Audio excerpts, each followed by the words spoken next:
दुनिया की आर्थिक महाशक्ति, दुनिया की सैन्य महाशक्ति और न जाने क्या क्या, लेकिन इन दिनों महाशक्ति के पसीने छूट रहे हैं। पिछले एक हफ्ते से ज़्यादा समय से अमेरिका आग से जूझ रहा है।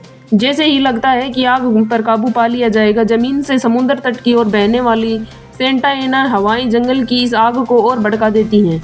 इस आग ने न सिर्फ अमेरिका को भारी नुकसान पहुंचाया, बल्कि उसकी कई मामलों में पोल भी खोल दी है। आग लगने की ये घटना कोई पहली बार नहीं है। अमेरिका के जंगलों में पहले भी भीषण आग लग रही है। इस बार इसने जिस इलाके को चपेट में लिया है वह इलाका खास है कि अमेरिका को इसकी बहुत भारी कीमत चुकानी पड़ रही है। सिर्फ 7 दिनों में ही $250 बिलियन से ज़्यादा का नुकसान हो चुका है। महाशक्ति पर उठ गए कई सवाल। आग बुझाने के लिए व्यापक स्तर पर की जा रही कोशिशें देर सवेर कामयाब हो ही जाएंगी। खबरों की माने तो कई जगहों पर 80 से 90% तक आग पर काबू पा लिया गया है, लेकिन जले हुए हजारों मकान, जली हुई संपत्तियां, हजारों एकड़ में फैला राख और तबाही की तस्वीरें सवाल पूछ रही हैं कि अमेरिका इतनी बुरी तरह विफल क्यों रहा। 1933 में भी ऐसा ही हादसा हुआ था।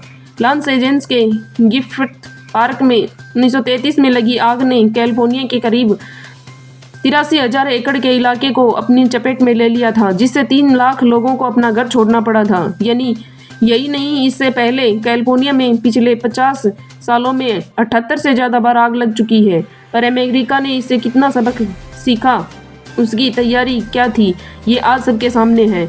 इस बार कैलिफोर्निया में लगी आग पिछले कई सालों की आग की तुलना की बात करें तो ये 5 गुना ज़्यादा खतरनाक साफ तौर पर कहा जा सकता है कि अमेरिका की इसको लेकर कोई तैयारी नहीं थी। अमेरिका अब तक तय नहीं कर पाया कि आग लगी कैसे। दुनिया की सबसे बेस्ट तकनीकी और समुचित निगरानी का दावा करने वाला देश अभी तक ये नहीं पता लगा पाया कि आग लगी कैसे। एक व्यक्ति को इस आरोप में गिरफ्तार भी किया गया है कि उसने ही जंगल में आग लगाना शुरू किया था।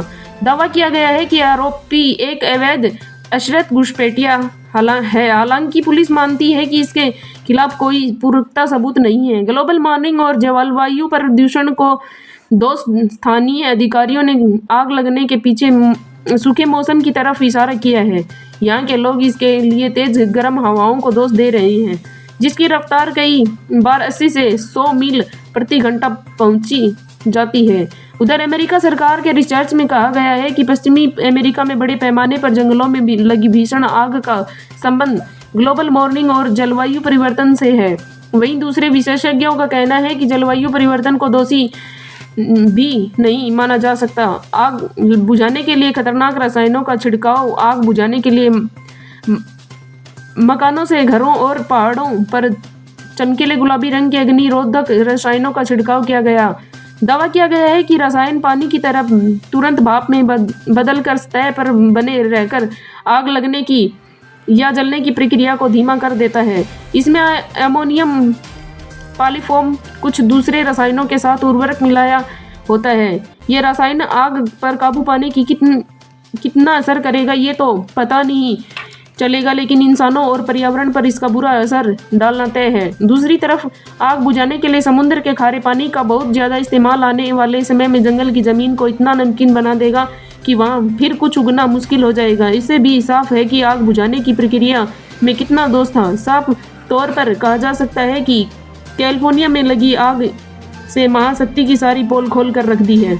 इस वीडियो में फिलहाल इतना ही है। आगे के वीडियो देखने के लिए बने रहिए हमारे YouTube चैनल के साथ।